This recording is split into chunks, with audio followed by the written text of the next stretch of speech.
Hello hello दोस्तों, नमस्कार। Study with genius में आप सभी का स्वागत है।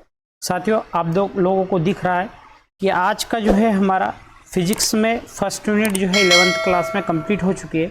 सेकंड यूनिट भौतिक राशियों का मापन जो है स्टार्ट होना है, जो कि आज के सेशंस में हम उस पर चर्चा करते हैं। चर्चा का विषय इसलिए साथियों, भौतिक मैंने पढ़ाया था ऐसी चीज़ें जो बाहर से छूने पर, जो बाहर से दिखने पर, ऐसी चीज़ों का अध्ययन हम किस में करते हैं? फिजिक्स में करते हैं। अब इसी में आप आगे चलते हैं साथियों। जब हम उन चीज़ों का अध्ययन करते हैं तो उनको मापना, तोलना, हर चीज़ जो है किस में करेंगे? हम फिजिक्स के अंदर उन चीज़ों का मापन करेंगे। जैसे कि हम लोग पुरातन काल में रह रहे थे, देख लेते, मान लेते कि हम लोग जो है, हम और हमारा एक पड़ोसी एक साथ रह रहे थे। हम दोनों ने क्या करा कि मुझे जो उसको एक गिलास दूध देना था, तो मैंने पर्टिकुलर मानता हूं कि ये मैंने एक गिलास लिया और इस गिलास में जो उसको घी भरकर या दूध भरकर मैंने उसे दे दिया। जब वो मुझे देने के लिए आता है तो ऐसा नहीं है कि मैं उसके गिलास से दूध लेता हूं। मैं क्या करता हूं कि मैं मेरा वही गिलास निकालता हूं और उससे उसी दूध को उससे लेता हूं। जब ऐसी स्थिति उत्पन्न होती है तो मैं क्या करता हूं कि जो मैंने मापन, जो उसको माप कर जिस चीज से दिया था, जो मेरा मापन था, जो मेरा यंत्र था, मैंने क्या उसको सुरक्षित रखा। जब वो मुझे देने के लिए आया तो मैंने फिर से वही गिलास उसके हाथ में थमा दिया। अर्थात मैंने क्या करा कि हमारे लेन देन की चीजों में हमने एक ही चीज का उपयोग करा। तो साथियों, भविष्य में ऐसा क्या हुआ, जब एक देश दूसरे देश के साथ इस तरह से पूरा विश्व जब एक साथ मिला तो हमें क्या तैयार करना पड़ा? हमें एक डाटा तैयार करना पड़ा। हमने कहा हम एक डाटा तैयार करेंगे और उस डाटा जो तैयार रहेगा, उसी डाटे से हम क्या करेंगे? किसी से लेन देन करेंगे, किसी से हम व्यवहार करेंगे तो उसी डाटा के स्वरूप करेंगे। तो हमने क्या स्टार्ट किया? वहीं से एक मापन की एक पद्धति स्टार्ट करी और ये पद्धति का किस तरह से विस्तार हुआ। पहले ये ब्रिटिश लोगों ने अलग पद्धति बनाई, फ्रांसीसी लोगों ने अलग पद्धति बनाई, लेकिन अंतिम में एक जो है इंटरनेशनल लेवल पर एक पद्धति बनी कि यार मापन का जो है पर्टिकुलरली भाग ये रहेगा। इस चीज को जैसे किसी भी चीज की दूरी नापनी है तो हम कहेंगे लंबाई में नापी जाएगी और उसका अंतरराष्ट्रीय मात्रक क्या रहेगा? मीटर रहेगा। कोई भी देश अपना अलग मीटर नहीं कर सकता है, क्योंकि साथियों फिजिक्स में क्या होता है, फिजिक्स में जब इंटरनेशनल लेवल पर जब चीजें पढ़ी जाती है तो वो विथ रिस्पेक्ट में पढ़ी जाती है, अर्थात तुलनात्मक रूप में पढ़ी जाती है। अब जब इस तुलनात्मक रूप में पढ़ी जाती है तो सारे वैज्ञानिकों, ऐसा नहीं है कि भारत में 1 मीटर जो है इतना लंबा रहेगा। जब हम ऑस्ट्रेलिया जाएंगे तो हमारा 1 मीटर इतना लंबा रहेगा। जब हम फ्रांस जाएंगे तो हमारा 1 मीटर इतना लंबा रहेगा। जब हम लंदन, ब्रिटिश यूके जाएंगे तो हमारा 1 मीटर इतना लंबा रहेगा। तो हम किस तरह से उस चीज का अध्ययन कर पाएंगे, किस तरह से उन चीजों को माप पाएंगे, उनका मापन कैसे कर पाएंगे? इसलिए एक अलग यूनिट बनी और उसमें क्या कहा गया यूनिवर्स में कि ये हमारा जो डायमेंशन है ये 1 मीटर कहलाएगा।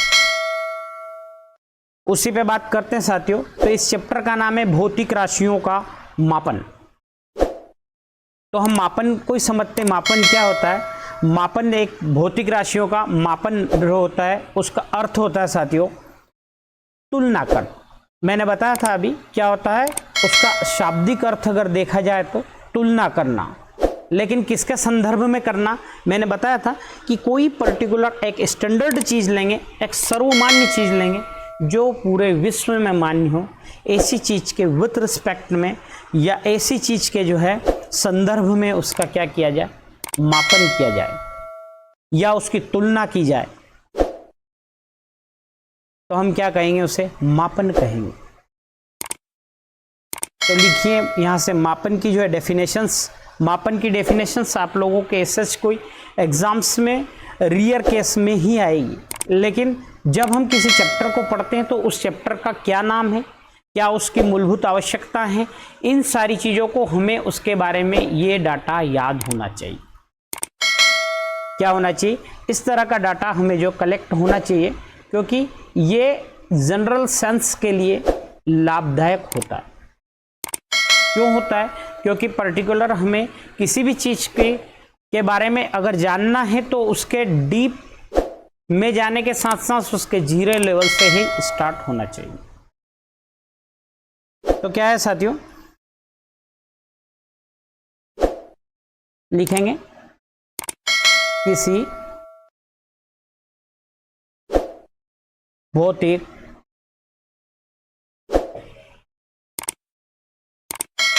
राशि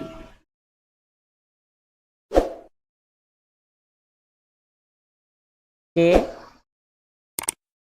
मापन का अर्थ है कि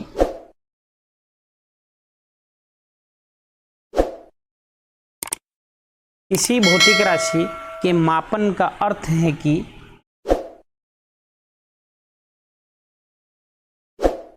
उसका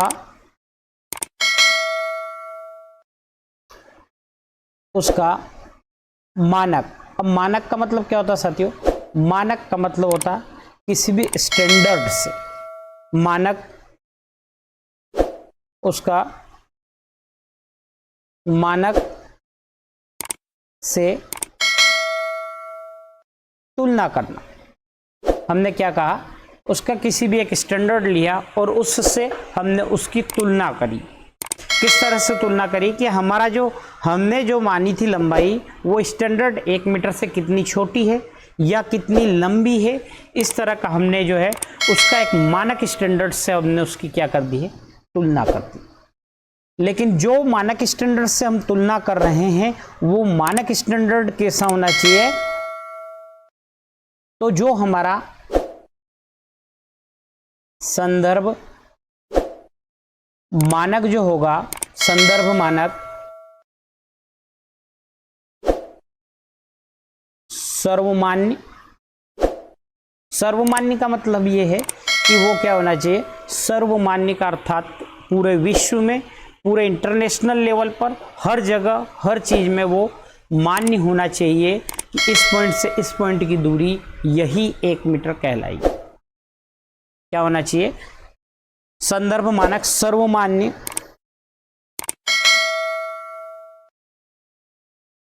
सर्वमान्य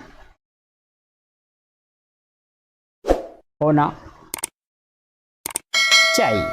ठीक, यहां से आप लोगों को मापन जो है कंप्लीट हो गया कि किसी भौतिक राशि के मापन का अर्थ है कि उसका मानक से तुलना करना, और संदर्भ मानक क्या होना चाहिए, सर्वमान्य होना चाहिए। अर्थात वो पूरे इंटरनेशनल लेवल पर हर एक कंट्री में आप जहां भी जाओगे, अगर आप लोगों ने भारत में 1 मीटर का किसी रस्सी को काटा है या एक गिलास लिया है, उस गिलास में जो है 1 केजी के आसपास जो है चावल आ रहे हैं, और उस चावल को आपने एक पॉलीथीन में कलेक्ट कर लिया, उसी पॉलीथीन को लेकर पूरी दुनिया में अगर कहीं पर भी घूमोगे तो उस चावल का वजन 1 केजी ही आना चाहिए। यही क्या होता है उसका, उसे ही कहते हैं सर्वमान्य होना। ऐसा मानक, ऐसा रेफरेंस क्या कहलाएगा, सर्वमान्य कहलाएगा। अब सर्वमान्य के साथ साथ साथियों नेक्स्ट टर्म्स पढ़ते हैं भौतिक राशि, क्योंकि हम मापन क्या कर रहे हैं इस चैप्टर में, हम इस चैप्टर में मापन जो कर रहे हैं वो कर रहे हैं भौतिक राशियों का मापन। अब जब हम भौतिक राशि, तो भौतिक राशि किसे कहेंगे, सुनिए, भौतिक राशि कहेंगे किसे कहेंगे, ऐसी राशियां जिनका हम क्या कर रहे हैं, यथार्थपूर्वक मापन कर रहे हैं। अर्थात वो चीजें हम काउंट, मतलब उन चीजों का वेट कर सकते हैं, लंबाई हो तो लंबाई कर सकते हैं। अर्थात ऐसी भौतिक चीजें जिन्हें हम यथार्थपूर्वक का मतलब हुआ कि उनको साक्षात रूप में, है ना, ऐसा नहीं है कि हम अनुमानित रूप से कर सकते हैं, जिनका साक्षात या यथार्थ रूप में जो है उनका मापन कर सके, ऐसी राशियां भौतिक राशियां कहलाती। तो क्या लिखेंगे इसकी डेफिनेशंस, जिस राशि का मापन यथार्थ पूर्वक, जिस राशि का मापन यथार्थ पूर्वक किया जा सकता है, ऐसी राशि जिसका मापन यथार्थ पूर्वक किया जा सकता है, हम उसे क्या कहते हैं? उसे भौतिक राशि कहते हैं। क्या कहते हैं उसे? हम उसे भौतिक राशि कहते हैं। क्या कहेंगे उसे? हम भौतिक राशि कहेंगे। अब ऐसी भौतिक राशियाँ कैसी कैसी होती है साथियों? देखिएगा, जैसे किसी भी चीज़ की अगर हम क्या नाप रहे हैं? लंबाई। तो हर किसी पदार्थ को हम पकड़ के क्या कर सकते हैं? उसकी लंबाई माप सकते हैं। अगर किसी पदार्थ या किसी भी फोर्स को, किसी भी बल को, किसी भी गाड़ी को आने जाने में हम उसके समय को नाप सकते हैं या नहीं नाप सकते हैं? हम उसके समय को नाप सकते हैं। तो समय भी क्या हुई? भौतिक राशि हुई। साथ साथ बल, त्वरण, है ना, द्रव्यमान, आयतन, ताप, ये आदि क्या है? हमारी भौतिक राशि है। यहां से आप लोगों को डाउट्स क्लियर हो गया होगा कि मापन किसे कहते हैं? किसी भी एक स्टैंडर्ड से उस चीज को कंपैरिजन करना, अर्थात किसी स्टैंडर्ड के रिस्पेक्टिव में उस चीज को नापना, या किसी चीज के संदर्भ में उसको मापने की पद्धति को हम क्या कहेंगे? भाई माप लिया, उसका संदर्भ में किसी चीज के रिस्पेक्टिव में हमने चेक करा तो हमें मापन मिला। अब जिस चीज को हम जिस चीज से नाप सकते हैं, ऐसी राशियां जिनको यथार्थपूर्वक जो है प्रयोग कर सकते हैं अपन, जिन राशियों का मापन यथार्थपूर्वक किया जा सकता है, ऐसी राशियों को हम क्या कहते हैं? भौतिक राशि कहते हैं। अब साथियों, भौतिक इन राशियों का मापन की आवश्यकता हमें क्यों पड़ी? क्योंकि आप लोगों से बताया मैंने कि जैसे मान लो पृथ्वी की धुरी पर कितनी घूम रही है, कितने रिस्पेक्टिव में वो घूम रही है, ये अगर जैसे हमारे इसरो के वैज्ञानिक अलग डाटा कलेक्ट करेंगे, नासा के अलग करेंगे, जाक्सा जापान की जो एजेंसी होती है उसके लोग अलग चेक करेंगे, चाइना की एजेंसी वाले अलग चेक करेंगे। तो एक बात बताइए, अगर हर आदमी अपना अपना डाटा कलेक्ट करता है, वो कहता है कि पृथ्वी जो है सूर्य के चक्कर लगाती है, और वो कहता है कि ये तो है जो 24 में लगाती है, 24 घंटे किसी ने घंटे के दिए, कोई मान लो 30 घंटे का एक दिन मान रहा है, कोई 27 घंटे का एक दिन मान रहा है, कोई 54 घंटे का एक दिन मान रहा है। ऐसे में सभी वैज्ञानिकों को किसी चीज के अध्ययन में कितना डाउट्स प्रोड्यूस होगा। तो इसलिए इन सारी चीजों को मिला के जो इंटरनेशनल लेवल पर कह दिया भाई कि 24 घंटे का एक दिन एक रात होगा। अब इस एक दिन एक रात के रिस्पेक्टिव में आप लोग जो अपने अपने अध्ययन कीजिए और हमें बताइए। साथ साथ इसमें आगे भी एक चीज आएगी साथियों, डायमेंशन फार्मूला। वो डायमेंशन फार्मूला क्यों है? वो डायमेंशन फार्मूला हायर स्टडीज के लिए बनाया गया है, और वो हायर स्टडीज के लिए इसलिए बनाया गया है क्योंकि अगर जो वैज्ञानिक काम कर रहे हैं जिस चीज पे, तो वो क्या करेंगे? उन डायमेंशन फार्मूलों के रूप में क्या कर देंगे? अपना जवाब देंगे, जिस जवाब से क्या होगा कि हर एक वैज्ञानिक को उसके स्टडीज के लिए सहूलियत मिलेगी। नेक्स्ट चलते हैं साथियों। जब हमने इन राशियों की बात कर ली, तो हम इन भौतिक राशियों को कितने प्रकार में बांटते हैं, हम इस पर भी बात करते हैं। तो ध्यान रखिएगा, भौतिक राशियां होती हैं वो 2 प्रकार की होती है, और वो 2 प्रकार कौन कौन से हैं? वो 2 प्रकार है साथियों। एक हो गया हमारा, एक ऐसी राशियां होगी जो अपने आप में ही स्वतंत्र होगी, वो खुद अपने आप बनेगी, किसी से डेवलपमेंट नहीं होगा, हम ऐसे राशियों को कहेंगे मूल राशि। और एक और बात है, कुछ ऐसी राशि रहेगी जो इन मूल राशियों की सहायता से जो राशियां बनेगी, हम उसे कहेंगे व्युत्पन्न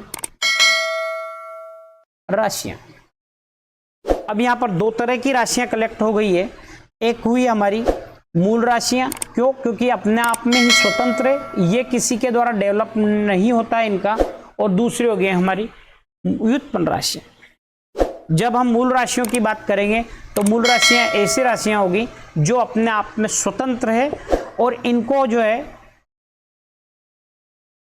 इनका किसी से संबंध नहीं है। अगर मैं किसी पदार्थ की लंबाई नाप रहा हूं तो मैं केवल लंबाई ही लूंगा और किसी चीज की जरूरत नहीं रहेगी। अगर मैं ऐसी राशि लेता हूं, मान लो मैंने ये प्लॉट एरिया ले लिया, इस प्लॉट एरिया में मुझे लंबाई भी चाहिएगी और चौड़ाई भी चाहिएगी, तब जाकर मैं इसका क्षेत्रफल अर्थात एरिया ज्ञात कर पाऊंगा। तो एरिया क्या हो गया, लंबाई और चौड़ाई दो चीजों के मल्टीपल से प्रोड्यूस होता है, तो ऐसी चीज को हम कहेंगे व्युत्पन्न राशियां। हम समझ गए ऐसी राशियां जो स्वतंत्र हो, अपने आप में ही स्वतंत्र हो, जिनको व्युत्पन्न करने में किसी भी राशि की जरूरत न हो, ऐसी राशि को हम क्या कहते हैं, मूल राशियां कहते हैं। ठीक है। अब मूल राशियों की बात करते हैं। तो मूल राशियों की डेफिनेशंस तो मैंने अभी बता दी थी आप लोगों को, लेकिन एक बार और क्लियर जो कर लेते हैं तो क्या होगा, जो राशियां एक दूसरे से क्या हो, स्वतंत्र हो, क्या हो, जो एक दूसरे से स्वतंत्र हो, उन्हें मूल राशियां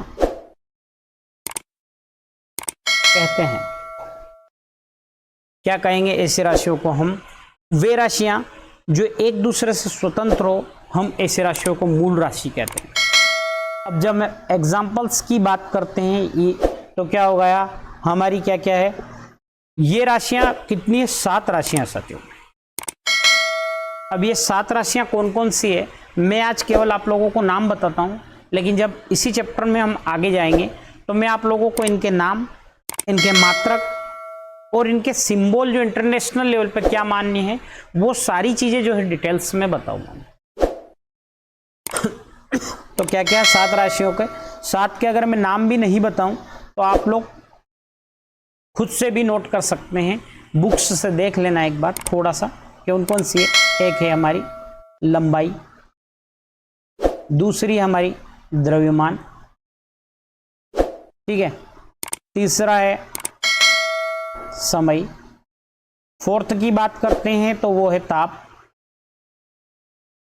फिफ्थ है हमारी ज्योतिष तीव्रता, फिर है विद्युत धारा, और क्या है, पदार्थ की मात्रा। 1 2 3 4 5 6 और 7, ये हमारी जो 7 तो है मूल राशियां, लेकिन इनके साथ साथ 2 राशियां और पढ़ते हैं, वो जो है 2 राशियां और है जो थोड़ा सा डिपेंडेंट इंडिपेंडेंट टाइप राशियां ही हैं, उनको भी इन्हीं के साथ पढ़ते। इन चीज़ों को कहीं से बनाया नहीं जाता, ये अपने आप में यूनिवर्स में अकेली ही हैं, इनमें किसी भी प्रकार का ना तो एडिशंस, मल्टीपल डिवाइडेशंस, कुछ भी नहीं किया जाता है, ये 7 राशियां अपने आप में ही बनती हैं। अब बात करते हैं व्युत्पन्न राशियों का। तो हम व्युत्पन्न राशियों के बारे में पढ़ चुके हैं। ऐसी राशियां जो मूल किससे उत्पन्न होती, जो मूल राशियों से व्युत्पन्न होती है, ऐसी राशियों को हम क्या कहते हैं, ऐसी राशियों को हम कहते हैं व्युत्पन्न राशियां। अब वो किस तरह से उत्पन्न होती, या तो हम गुणा कर सकते हैं, भाग कर सकते हैं, जोड़ घटाव गुणा, मतलब जितनी भी गणितीय विधियां रहती है उन विधियों के द्वारा जो है ऐसी राशियां उत्पन्न होती है। तो हम क्या कहेंगे, जो राशियां मूल राशियों से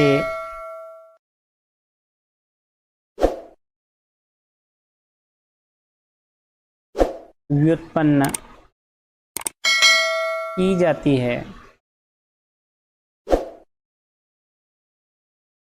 उन्हें व्युत्पन्न राशियां कहते हैं। अब इसमें व्युत्पन्न राशियां कितनी हो सकती हैं? तो व्युत्पन्न राशियों की कोई सीमा नहीं है, ये बहुत सारी है, क्योंकि हर चीज में हम कहीं पर भी किसी भी लॉजिकल से जो है व्युत्पन्न कर सकते हैं। जैसे मैं उदाहरण लेता हूं, उदाहरण किस तरह से, मैंने सबसे शॉर्ट फार्मूला लिया क्षेत्रफल का। अब क्षेत्रफल किससे बनता है साथियों? क्षेत्रफल बनता है, एक तो लंबाई लेते हैं और एक क्या लेते हैं इसमें, चौड़ाई। अर्थात लंबाई और चौड़ाई के गुणनफल से। अब लंबाई जो है ये भी लंबाई है, चौड़ाई को अगर देखा जाए तो ये खुद भी अपने आप में लंबाई, अर्थात दो जो स्वतंत्र राशियां थी, लंबाई गुणित लंबाई से क्या बनता है, हमारा क्षेत्रफल बनता है। तो हमारा क्षेत्रफल क्या हो गया, व्युत्पन्न राशि हो गया। दूसरी बात करते हैं, है ना, जैसे चाल। चाल क्या होता है? चाल बराबर क्या होता है, दूरी बटे समय। साथियों समय तो ऑलरेडी ही इंडिपेंडेंट अर्थात मूल राशि है, फंडामेंटल यूनिट है। और जब बात करते हैं हम दूरी की, तो दूरी भी अपने आप में क्या है, एक लंबाई है। तो क्या हुआ, लंबाई के और समय के जो है विभाजन से क्या तय हुई, एक और राशि उत्पन्न हुई हमारी, जिसे हम क्या कहते हैं, व्युत्पन्न राशि कहते हैं। अगर हम इसके मात्रक की अगर बात करते हैं किस तरह से बना ये, तो ये बना लंबाई के होल स्क्वायर से। और हम इस दूरी को क्या करेंगे, लंबाई में लिखेंगे, समय को हम समय में ही लिखेंगे। अगर ऊपर लेके जाएंगे तो ये हो गया लंबाई गुणित समय और इसकी घात -1।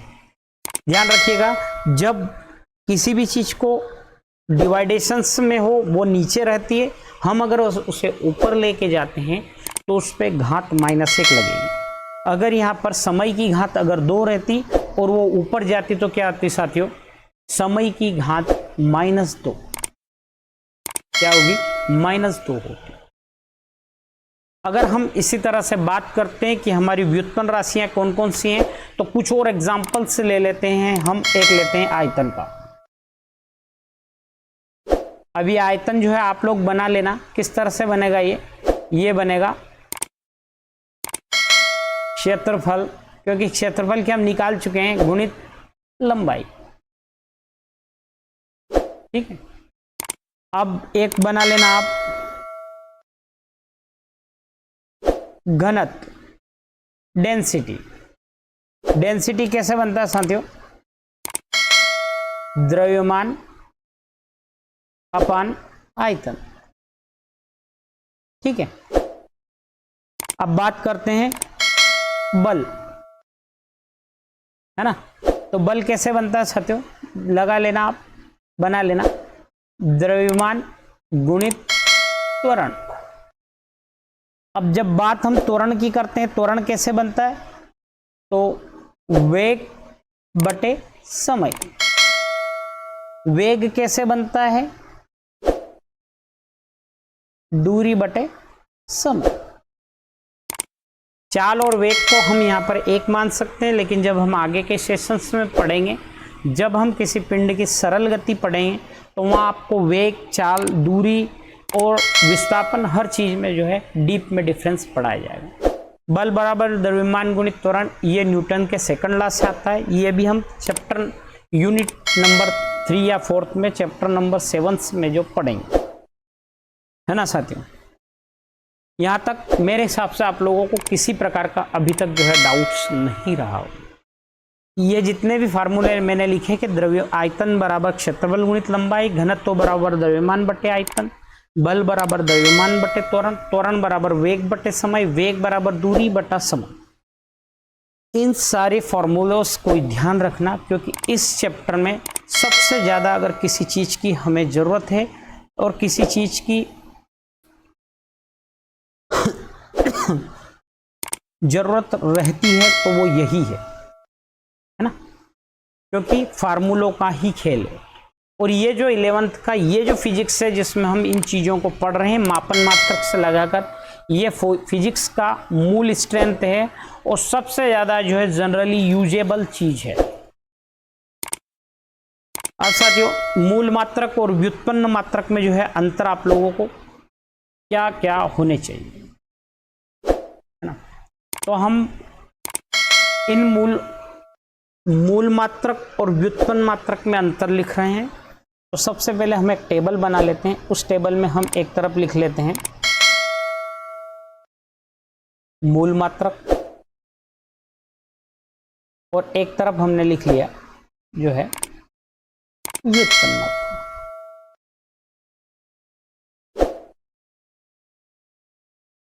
अभी आप लोग पढ़ के आए हैं, दोनों में एक एक जो है उनकी डेफिनेशंस भी काम दे सकती है। तो हम क्या पढ़ कर आए हैं, पहली चीज ये पढ़ के आए हैं कि ये मात्रक एक दूसरे से क्या रहते हैं, दूसरे से पूर्णतः क्या होते हैं, स्वतंत्र होते हैं। ये क्या होते हैं, ये पूर्णतः स्वतंत्र होते हैं। और इन मात्रकों को क्या हम व्युत्पन्न कर सकते हैं क्या, तो यह भी लिख लीजिए, इन मात्रकों को व्युत्पन्न नहीं किया जा सकता है। अब जब हम व्युत्पन्न मात्रक की बात करते हैं तो ये मात्रक क्या होते हैं, ये किस पर डिपेंड करते हैं, ये मूल मात्रकों से ही व्युत्पन्न किए जाते हैं। तो हम इनकी डेफिनेशंस में, इनके डिफरेंस में क्या लिख देंगे, ये मात्रक मूल मात्रकों की सहायता से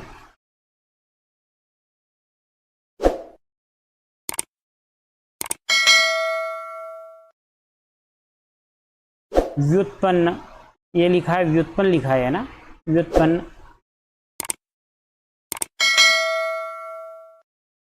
व्युत्पन्न किए जाते।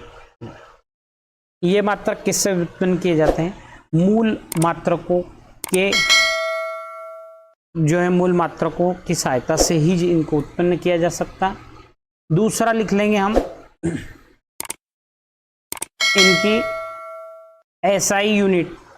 एसआई यूनिट हम आगे पढ़ेंगे। एसआई यूनिट्स का मतलब होता है साथियों सिस्टम इंटरनेशनल यूनिट, है ना, सिस्टम या अंतरराष्ट्रीय पद्धति, है ना। सिस्टम इंटरनेशनल यूनिट जो होता है ना, तो इसमें इनकी एसआई में संख्या कितनी है, संख्या 7 है, मूल मात्रक। जब हम व्युत्पन्न मात्रक की बात करते हैं तो ये कितने, ये तो अनलिमिटेड है। मैंने कहा ना, हम किसी को भी किसी से भी बना सकते हैं। तो इनकी संख्या क्या है, इनकी संख्या असीमित है। इनको हम कभी भी नहीं कह सकते कि व्युत्पन्न मात्रक 8 है, 10 है, 50 है। पर्टिकुलर इनके कोई भी नंबर नहीं है, ये अनंत है ना, ठीक है।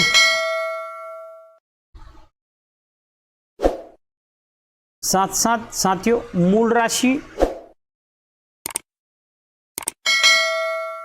अब जो मूल राशियां होती है उन्हीं के मात्रकों को हम क्या कहते हैं, मूल मात्रक कहते हैं। और ऐसे मात्रक जो व्युत्पन्न हो हम क्या कहेंगे, व्युत्पन्न मात्रक कहेंगे। सिंपल सी बात। ये जो है लास्ट का डिफरेंस मेरी क्लास सुनकर जो है आप जिस नोटबुक में नोट करते हैं उसमें लिख लीजिए, है ना, ठीक है। अब जिन राशियों को जिनमें हमने नापा था उनको दे दिया हमने मात्रक नाप। अब मात्रक की, केवल मात्रक की ही डेफिनेशंस हम लिखना भूल गए, तो मात्रक के और डेफिनेशंस लिख लीजिएगा, क्या होता है मात्रक। और मात्रक, ठीक है, तो मात्रक के बारे में लिखिएगा साथियों।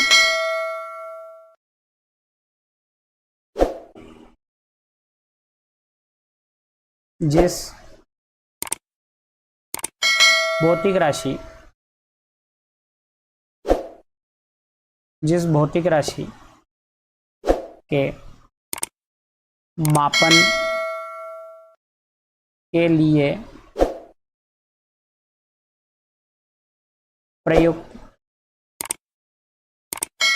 संदर्भ मानक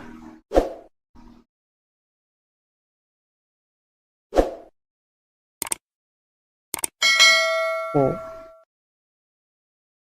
उस भौतिक राशि का क्या कहेंगे, मात्रक कहते हैं। क्या कहते हैं हम उसे, मात्रक कहते हैं। ठीक, यहाँ से व्युत्पन्न मात्रक और जो है मूल मात्रक में भी। अब बात करते हैं साथियों मात्रक की पद्धति की।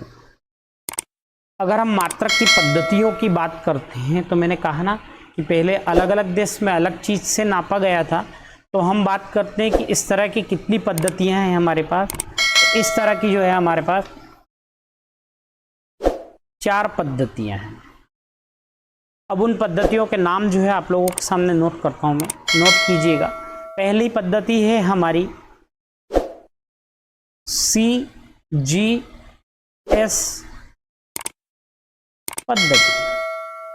इनके फुल फॉर्म भी जो है मैं यहीं पर नोट करूंगा ताकि आप लोगों को किसी भी प्रकार का डाउट्स न हो। दूसरा FPS पद्धति। तीसरा MKS पद्धति। अब ये तो अलग अलग देशों की अलग अलग पद्धति थी, तो इन सभी पद्धतियों को मैच खाने के लिए जो है एक इंटरनेशनल लेवल पर एक और पद्धति बनी जिसको हम नाम देते हैं SI पद्धति। क्या नाम देते हैं हम उसे, हम नाम देते हैं उसे SI पद्धति। अब देखिए साथियों CGS का मतलब क्या होता है, ध्यान रखिएगा। इन तीनों पद्धतियों में पहला जो है लंबाई का मात्रक होता है, दूसरा जो है द्रव्यमान का मात्रक होता है और तीसरा किसका होता है, समय का मात्रक होता है। इन पद्धतियों के नाम किस तरह से डिनोटेड हैं, वो इस तरह से डिनोटेड है कि इसका जो पहला वर्ड है वो लंबाई को दर्शाएगा, दूसरा जो पद है हमारा वो द्रव्यमान को दर्शाएगा, तीसरा जो पद है इसका वह पद जो है समय को दर्शाएगा।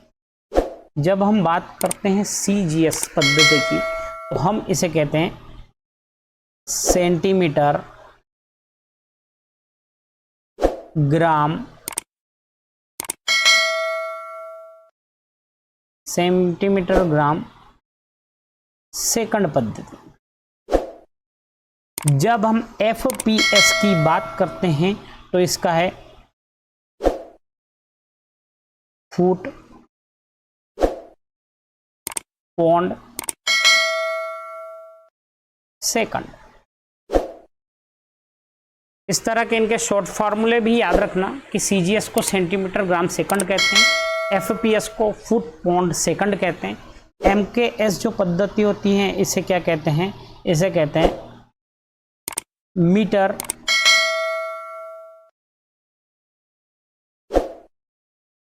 Kilogram second. क्या कहेंगे हम इसे, हम इसे कहते हैं मीटर किलोग्राम सेकंड पद्धति। और इसी की एक और पद्धति बनी, इसका कोई भी संक्षिप्त रूप नहीं है, लेकिन इसे क्या कहते हैं, इसे कहते हैं सिस्टम इंटरनेशनल यूनिट्स। ध्यान रखना साथियों, CGS का बड़ा रूप ही MKS है और MKS का ही परिवर्तित रूप है, वो है SI यूनिट। अब एक चीज और आप लोगों को यहां पर जो है, जो फ्रांसीसी लोग होते थे, कौन से लोग होते थे? सबसे पहले इस पद्धति का यूज किसने किया था? फ्रांसीसियों ने। CGS पद्धति का अगर इस तरह से ऑब्जेक्टिव से भी आता है, CGS पद्धति सबसे पहले कहाँ स्टार्ट हुई, तो हम क्या कहेंगे? फ्रांस में स्टार्ट। फ्रांसीसी लोग किसका यूज करते थे? CGS का। जो ब्रिटिश लोग थे वो किसका यूज करते थे? वो करते थे FPS का। फुट पाउंड सेकंड का उपयोग कौन करते हैं? ब्रिटिश पद्धति के लोग। जो हमारी SI पद्धति थी साथियों, ये पर्टिकुलर किसी भी देश में लागू नहीं थी, क्योंकि MKS पद्धति का ही थोड़ा सा रूप सुधार कर हमने SI पद्धति बनाई थी। अब हम जो है यही बातें जो हमने बात की है कि CGS पद्धति होती है, इसका नाम क्या है, इसमें लंबाई को किस में नापते हैं, द्रव्यमान को किस में नापते हैं और समय को किस में मापते हैं, है ना। साथ साथ ये कहाँ पर यूज की जाती थी पहले, इसका क्या दूसरा नाम है, बस यही और थोड़ा सा डिटेल्स में जो है लिख लेते हैं।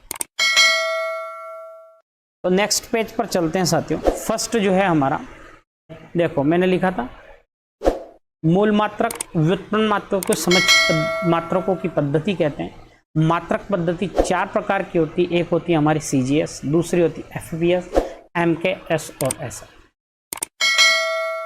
तो यहां तक आप लोगों को क्लियर हो चुका होगा साथियों, है ना। अब जो है हम अगले सेशंस में बोले तो कल फिर 3 बजे इसी टाइम पे आप लोगों की ये क्लास आई है। साथ साथ में आप लोगों को इन्फॉर्म कर देता हूँ कि 9th से 12th तक का maths, physics, chemistry, bio, science और सोशल साइंस के सभी लेक्चर जो है रेगुलरली चल रहे हैं। अगर आप किसी दोस्त को जो है हमारे साथ पढ़ना है, जुड़ना है, तो आप उसको लिंक भेजकर हमारे साथ जोड़ सकते हैं। और साथ ही साथ ये जो बार बार शो हो रहा है कि प्लीज़ लाइक, शेयर, सब्सक्राइब करें, तो अगर आपको मेरी क्लास अच्छी लगी हो तो प्लीज़ एक लाइक्स बटन जरूर करें। मिलते हैं साथियों अगले सेशंस में, बोले तो कल एक नए एनर्जी के साथ, एक नई चीज़ के साथ मैं फिर से आप लोगों को डिटेल CGS, FPS, MKS और SI यूनिट्स को पढ़ते हैं। जय श्री महाकाल दोस्तों।